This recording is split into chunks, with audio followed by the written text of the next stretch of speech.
Okay, let's start then. So thank you for being with us today. Thank you. And I'm going to share about the French-speaking Catholic community to start with, and the theme is cultivating our faith, to present which kind of community is that here in Singapore. So my name is Michel Chambon. I'm a research fellow at the National University of Singapore. I just arrived here 3 months ago, I think, or something like. But in the past, I served for the French-speaking Catholic community in Hong Kong. So that's why I'm already involved with this community here, even though it's been only 3 months. And that's why they asked me to do the talk today on behalf of the community, as the diocese asked us. And here in Singapore, I do research on Catholicism in Asia. So it's my job, it's my work. And I'm coordinating this little thing, ISAC, Initiative for the Study of Asian Catholics, which is at NUS. So what am I going to present? So we will meet with 7 members of the community to give you a sense of who are those French-speaking people who try to gather and work together in order to cultivate their faith. And let's start.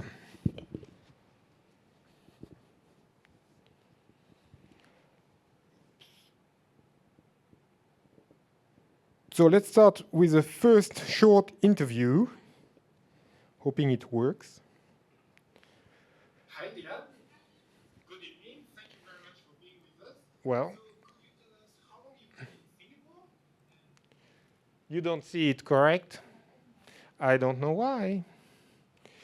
Okay, so let's do another way then. Because I have it here, but you don't have it there. So we do it this way. Hi, Dylan. Hi. Good evening. Thank you very much for being with us. So could you tell us how long you've been in Singapore and why you are in Singapore? I've been in Singapore for 2 years now, starting number 3 now. And I'm in Singapore because my fiancé is Singaporean and we're getting married in February this month.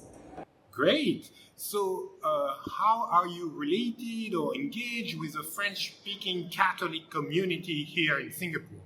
I'm very related with the French people. I mean, it was like when I first landed in Singapore, it really helped to connect with home a little bit because the first 6 months after landing here, I was completely lost.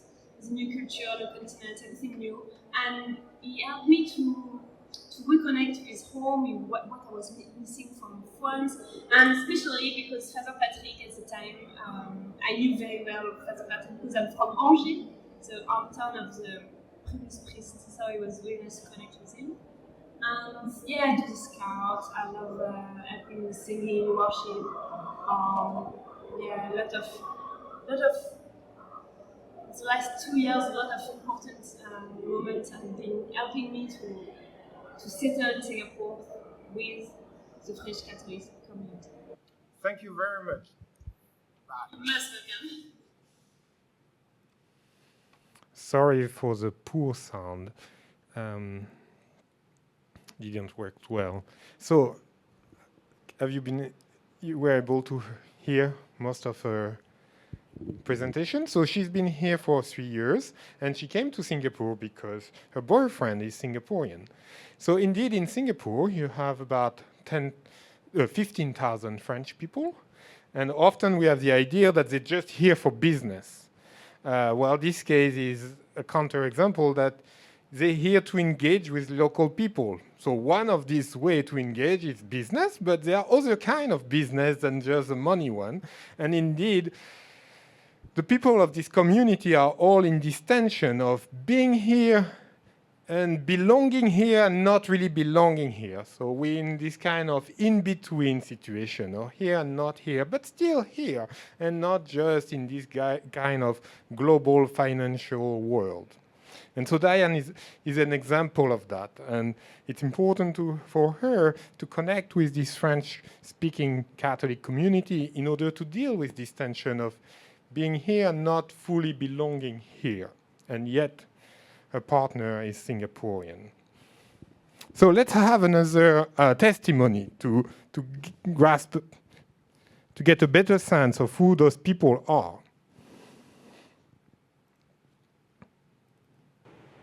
Hi, Sharif. Nice to meet you. So, could you tell us who you are and why you are in Singapore? You said it, my name is Sharif. I'm holding 2 passports, I'm French and Lebanese. It's my second stay in Singapore. I've been here in the 90s. And I'm back because Singapore is a country of dreams and huge projects. So I came back to work for the government.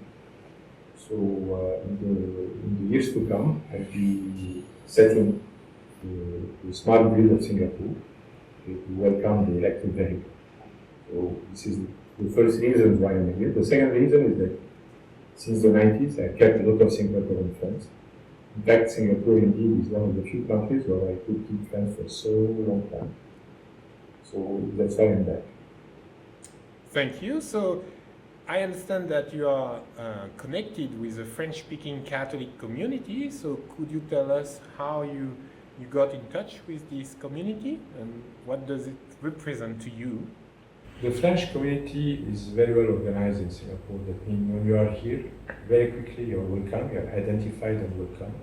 And it was really a very nice surprise because you don't find only the mass, you find so many activities within the French community, like Alpha Couple, like Zaché, and I've been in Zaché during 1 year, and it was really a very rich experience and also a very nice way to connect with people, to get more intimacy with some people of the community. And beside this, I'm sorry, I have a lot in mind, what was before COVID. Before COVID, we were between 600 to 1,000 people in the community in the Mass every Sunday. And it was really the best place to re-energize. So that's how I live the French community. So I hope these years will come back and I'll be again. And then what I want to say also that I've been very engaged through the association, the UAP, the association of the community, of the parish. And I'll be voluntary to restart again because it kept me really, I would say, alive during 2 years. So I hope the best. So why is this Catholic community important to you compared to all the other Catholic institutions and places that you have in Singapore? How would you explain if you have to explain to a Singaporean person why you go there instead of the local parish, how would you say? When you are Catholic, I have moved a lot in my life. Before coming to Singapore, I had my consulting firm, and I was traveling between South Africa and Cairo. And now in Singapore, at any time you go and you find the Mass with the same ritual, you find the same heat, the same welcome, and you understand wherever you are in Johannesburg, in Cairo, or in Singapore, you are at home. So that's why I come always with Catholics. And here it's not only about French. I was going monthly to St. Mary of the Angels, and was very happy to find again it's fully Chinese, I can say, in terms of community, but for me, I was still at home, and they were still my brothers and sisters. So that's why I'm very attracted by the Catholic. Besides this, my family had a lot to do with the Catholicism. That means, being Lebanese, we are Catholics we are Christians since ever, because we should never forget that Jesus Christ is coming from. He's born at something like 100 kilometers from Lebanon. And we are Christians from a very, very long time.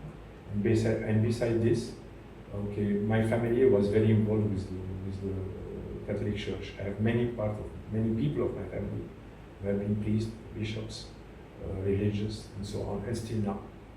So it's a second reason why I'm so happy to be part of this community. Sharif, thank you very much for taking the time to share with us. So, with this second example, we see someone who is not French. He's French-speaking, but not French. And that's important because, as you will see during my presentation, I tend to say the French Catholic community, and that's wrong. It's a French-speaking Catholic community because Sharif is Lebanese. So he belongs to this kind of global community of businessmen. He's been in South Africa, he mentioned, or elsewhere across the world. He's been in Singapore in the 80s, 90s. He came back recently. He's working for the Singaporean government to develop new infrastructures for electric supplies. And yet, he feels this special attachment to the French-speaking world, and that's why he's been a very active member of the community. And so you see again this tension between being here and not just like Singaporean. So he has a strong attachment to Singapore life and France, and yet he goes to this French-speaking Catholic community. Yet now, I would like to introduce you to the most common parishioners or members of the community, which are usually not that age. But we have some of them, and we're really blessed to have those.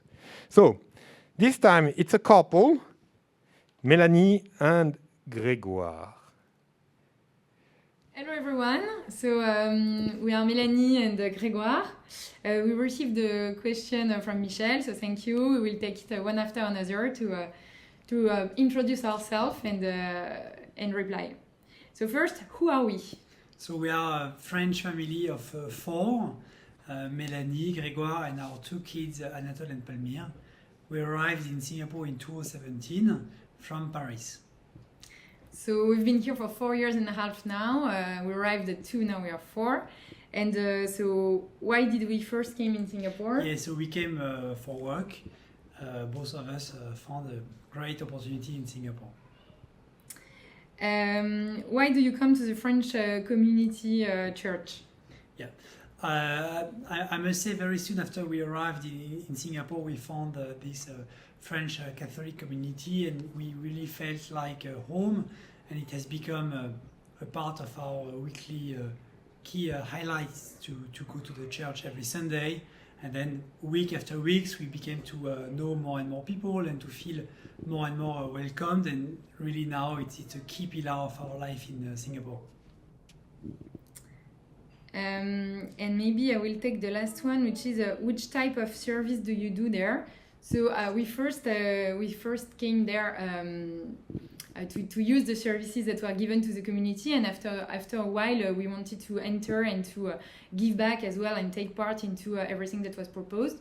So that's when we raised our hand to join the preparation to young children christening.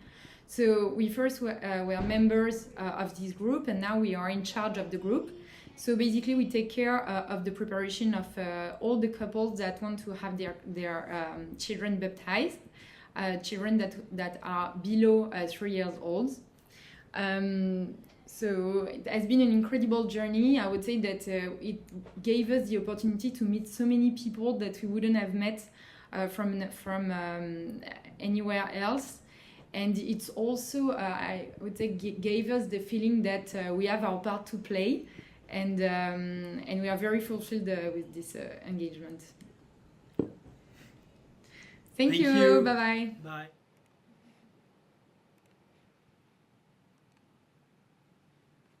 They're cute. So they are the most typical core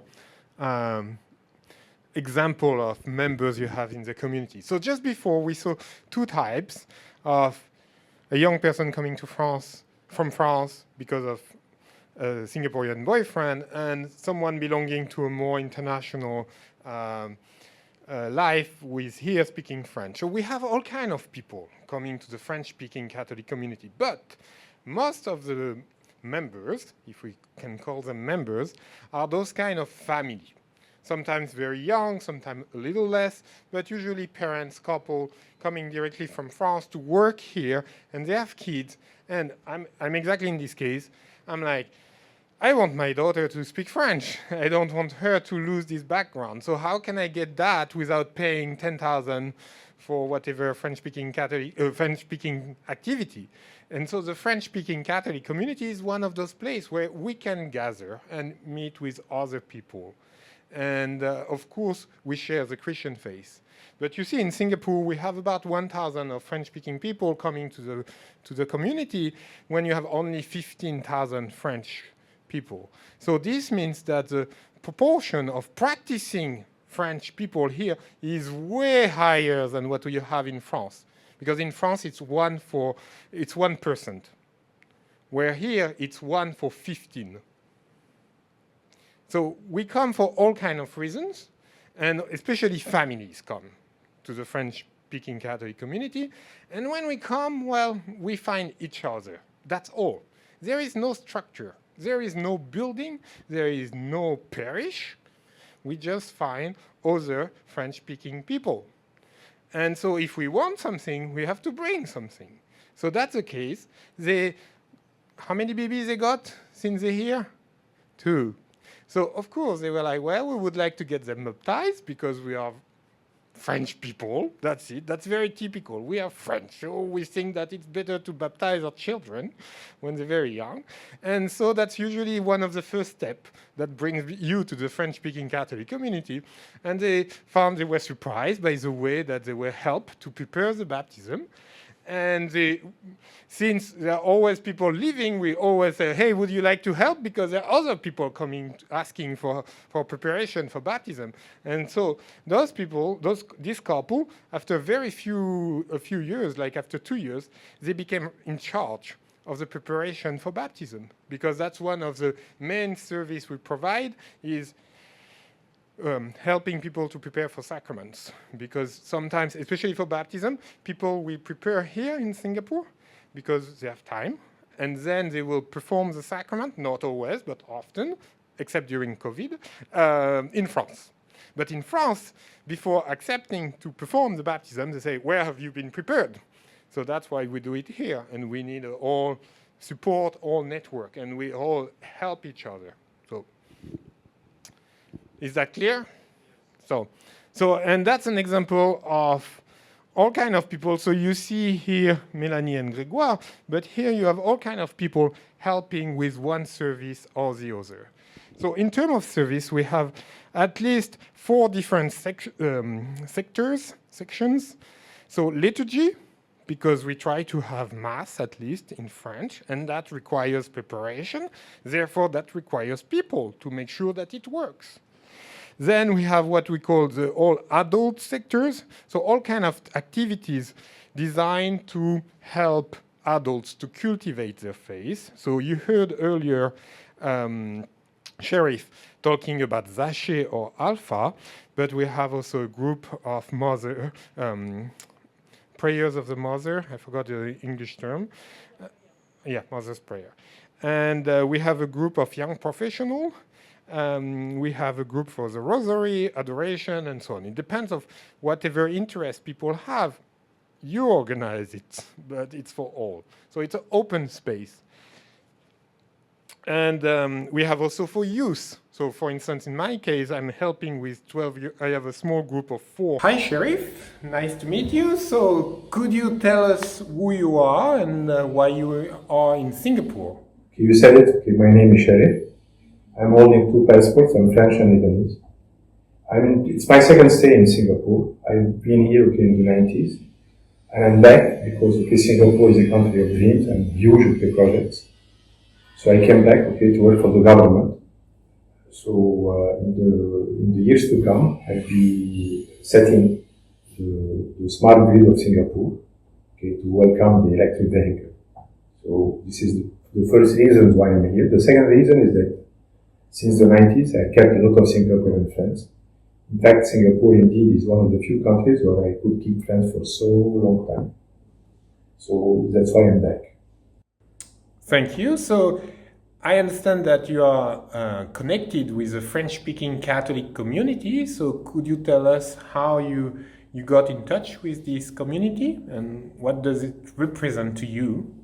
The French community is very well organized in Singapore. That means when you are here, very quickly you're welcome, you're identified and welcome. And it was really a very nice surprise. Because you don't find only months. You find so many activities meet with you today to know more about who you are and what you're doing in the French community. So first, could you tell us where you're from, who you are? It was really a very rich experience and also a very nice way to connect with people, to get more intimacy with some people of the community. And besides this, I'm sorry, I have a lot in mind, okay, what was before COVID. Before COVID, we were between 600 to 1,000 people in the month of December. And it was really, okay, the best place Wonderful. to re-energize. So with the French that's how I lead the French both community. join So I what we hope call the these pastoral years will team. come back. So could and I will you be introduce us to this? Again, What is and then this? what I want to say also that French I've been very engaged Catholic to community. association, the EAP, the association of the community, of the parish, and I volunteered to restart again because it kept me really, I would say, alive during the years. So it's important why because So why is this Catholic community important to you compared to all the other Catholic institutions and places that you have in Singapore? How would you explain your, So I will say for adults, if you have to we have a explain couple to a for Singaporean 4 person why you They go are there in charge instead all of the local parish, pastoral how would you activities say? for adults. you know, when you are Catholic, I Imagine, have moved a lot in my obviously, life. common, but there is, Before coming to Singapore, I had my consulting firm, and I was traveling between South Africa and Cairo, and now I'm in Singapore. At any time you go and you find the mass with the same ritual, you find the same heat, the same welcome, and you understand wherever you are in Johannesburg, in Cairo, or in Singapore, you are at home. So that's why I come always to the public. And here, it's not only about French. I was going monthly to St. Mary of the Angels, and I was very happy to find, again, it's fully Chinese, I can say, in terms of community, but for me, I was still at home, and they were still my brothers and sisters. So that's why I'm very attracted by the Catholic. Besides this, my family had a lot to do with the Catholicism. That means being Lebanese, we are Catholic since, we are Christians since ever. Because you should never forget that Jesus Christ is coming from, he's born at something like 100 kilometers from Lebanon. And we are Christians from a very, very long time. And beside this, my family was very involved with the Catholic Church. I have many people of my family have been priests, bishops, religious, and so on, and still now. So it's a second reason why I'm so happy to be part of this community. Sharif, thank you very much for taking the time to share with us. And 20. And then we have the youth adult. It's the student and the youth Young professional. And we have a team for them too. It's very important for them to have their place in the community. We are not only family with young kids. We are not only professional expats with 20 years life, professional life. We are all the communities really reflect what life is, from little to older. Well, to be honest, we don't have many old people because usually we are back to our country before this time. So, if I understand correctly, this pastoral team gather a few people who are in charge of supervising these different sectors. So, youth, adults, liturgy, correct? And communication. And communication. Communication to our community, because we don't have a proper parish. So if we want people to be informed, if we want people to know what the events are coming, we need to communicate well. Singapore is quite big. We are not going to meet in the street like that. So we have to be sure that everything has happened can be find on the website and other newsletters and so on. WhatsApp group, etc. Okay. So how often is that pastoral team meeting? How do you work as a team? We meet once a month as many meetings, but the communication between us are daily. Yeah, through WhatsApp. Mostly, and emails. And emails and call if we need. And Father Robert is in the. Father Robert, myself, we are in the middle of all the exchange to make our activities being able move forward move and to forward. be coherent. Exactly. If I understand correctly, this pastoral team gather a small group of people who are in charge of different sectors of the community. So it's the youth, the adults, the liturgy, communication, right? So what's your role in this team, in this pastoral team? You, Charlotte. It's about be sure that it's work and people do what they have to do smoothly, understanding what's our aim, understanding that we do it not for us, but for Jesus Christ, for the church. It's not a job, it's not a super function, it's just doing our, I will say, what our Christian vocation. As an adult, as a Christian, I really believe that we are part of the church. We are going to build, we have to build together this church. Here we are in Singapore. As a French, we are in the French-speaking Catholic community. And it's a little drop in the ocean, but for God and for Jesus, this drop is as important as all the others. And I want to be sure that this drop is everybody in this drop can live with Christ. What I would say as well, Charlotte, on once a year we try to define a pastoral team as well, which is quite important. So it's more, and we believe that it's very important that it roots in the gospel. So the gospel should be the foundation of everything we do in this community. So we try to take one of the texts from the gospel and use it as a team that will help all those different functions to build up their program on top of it. So at the end of the year, just in May and June, we take the time to reflect what will be the new pastoral team. And then in September, October, this is when we roll out these new teams. And we heard that it's very helpful, for example, for catechism, for the way the different volunteers, because we got a lot of volunteers, more than 50 people who volunteer to help those different functions. The pastoral team will be a good way to help and roll out over the year the team and be united as a community with Christ on this specific team. So I understand that the main team leading the community is a pastoral team, but there is another larger group, the Pastoral Council, that relates to the entire community and the pastoral team. So could you tell us a little bit about this Pastoral Council? We are 40, I would say. 40, 50, yes.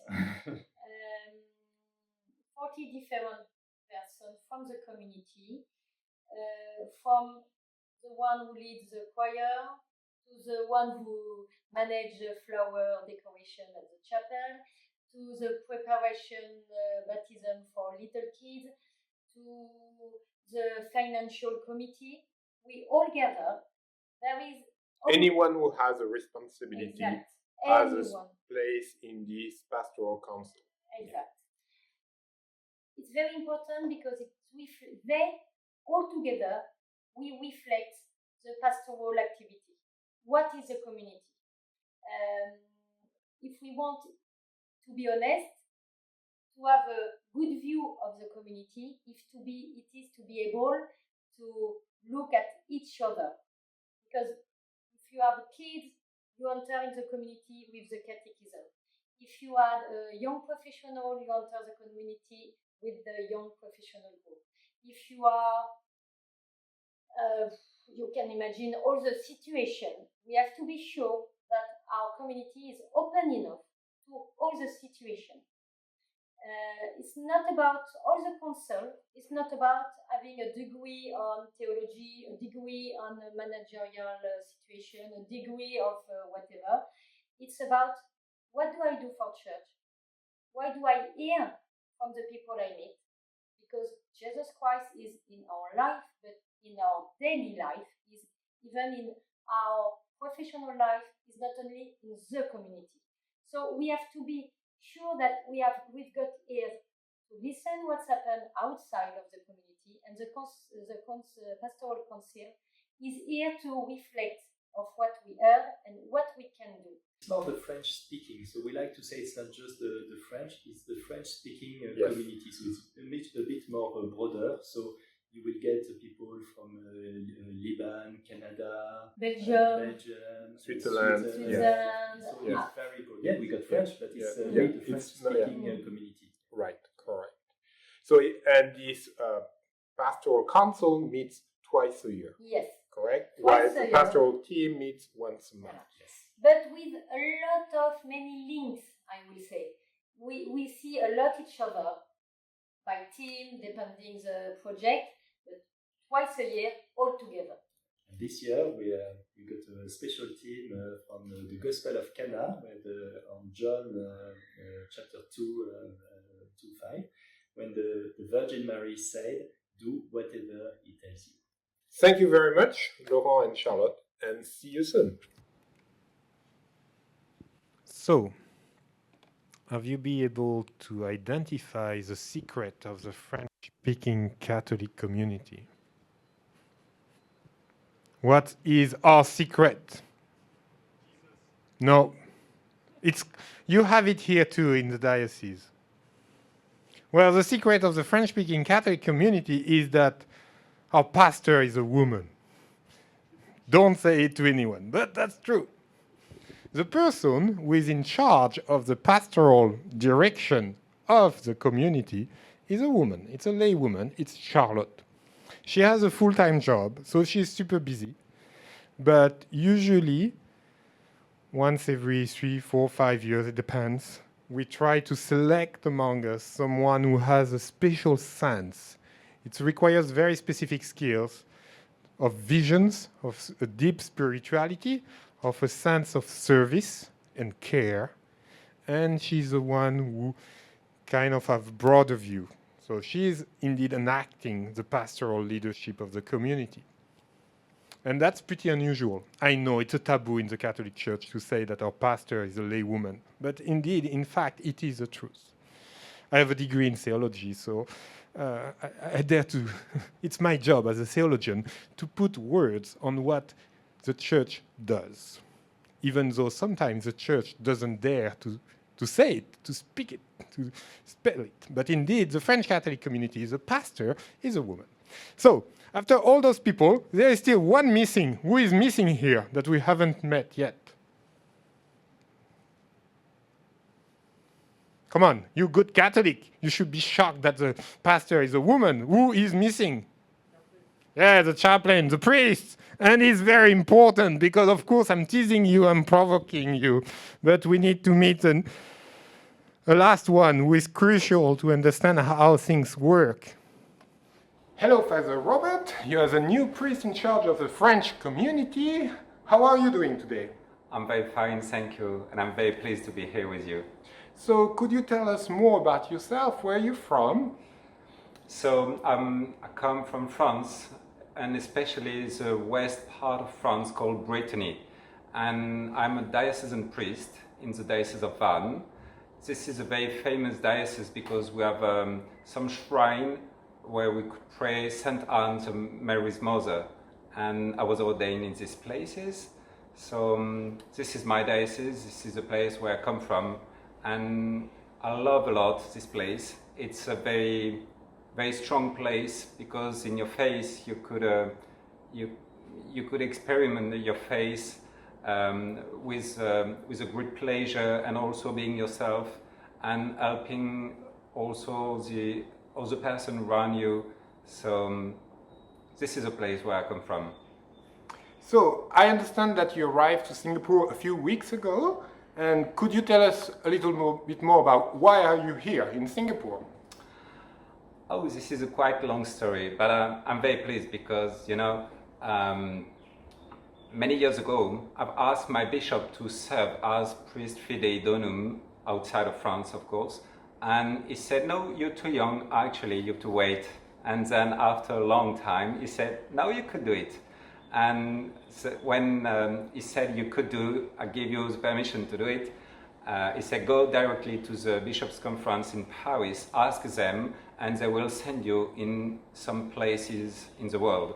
So I've asked them, and they said, oh, Father, would you accept the mission to be the new chaplain of the French-speaking community in Singapore? I said, yes, I receive a mission. I don't take a mission, I just receive it.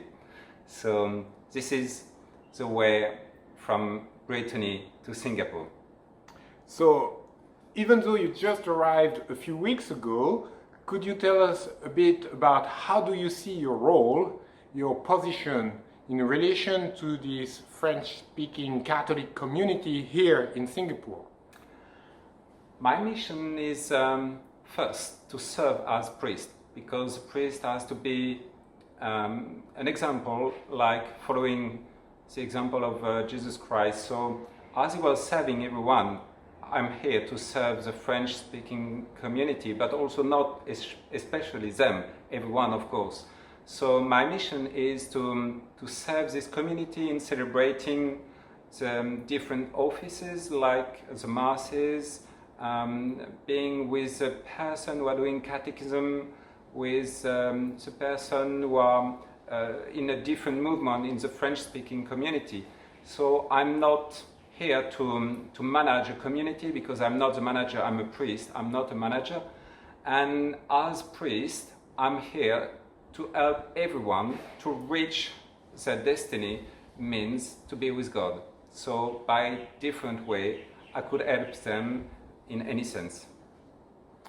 Thank you, Father. Hope to see you soon. Thank you. So that was the last interview of our priest. Chaplain, I don't know, because we don't have a chapel. So he's our priest. He was assigned to us by the French Bishop Conference, because a community, a church, is never fully a church, at least in the Catholic tradition, without someone coming to us to perform the leading role of Christ, especially through the liturgical services. And that's what Father Robert is doing. But you see, we have a very specific dynamic in terms of pastoral leadership. The pastoral leadership is shared by a small team, but especially this woman that we met earlier and Father Robert, who just arrived. Okay, is working with us to help us to cultivate the faith among us. Okay, it's his first time abroad. He was a French priest in a French diocese his entire life. So indeed, we are helping him a lot to adjust and understand how life works in Singapore. And that may also explain why we have so many French people connecting to the French-speaking Catholic community, because it's quite different to a French parish. So the dynamic is different, and it's like we're all here just for a few years, and that's what I would like to conclude with. Indeed, I don't know if we are a community, because a community, you know, it should have a very specific identity. Well, you see, we're not necessarily French. We're all kind of people passing by. We're trying to be believers. We don't have strict borders. We have a lot of people coming once, and that's it. Or just coming to have their kids going to catechism, and they don't do anything else. They don't go to Mass or whatever. So there is no clear pattern or requirement to belong to this community. It's very weird. So like Laurent, the husband of Charlotte, said earlier, indeed we are a group of pilgrims.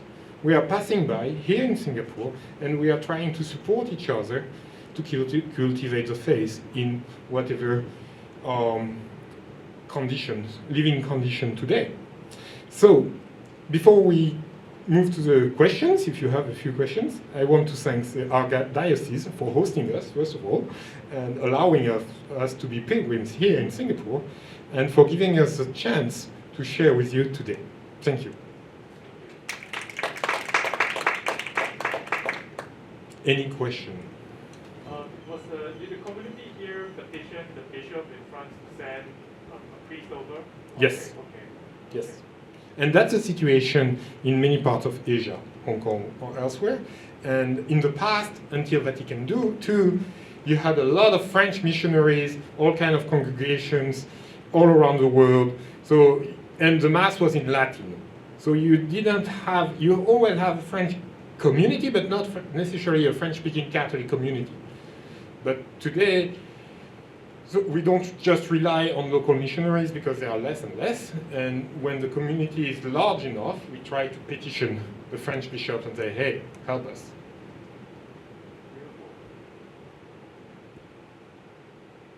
Any other question? Sorry, how large is this community? So before COVID, it was 1,000 people at Mass on Sunday. We gather at St. Patrick Chapel, at St. Pat's School. Okay, 1 minute, it's good. And yeah, it's about 1,000. But now it's hard to say because with COVID, you know what it is. It's hard to meet and to come, but it's still a few hundred less probably, but not too bad. So with COVID, is the French priest still in Singapore? He just arrived at the end of September. It's a new priest. He's new here. He's learning everything. And the previous one, he had to go back because his parents were getting very old and needed help. So he went back, and the bishops sent us a new priest.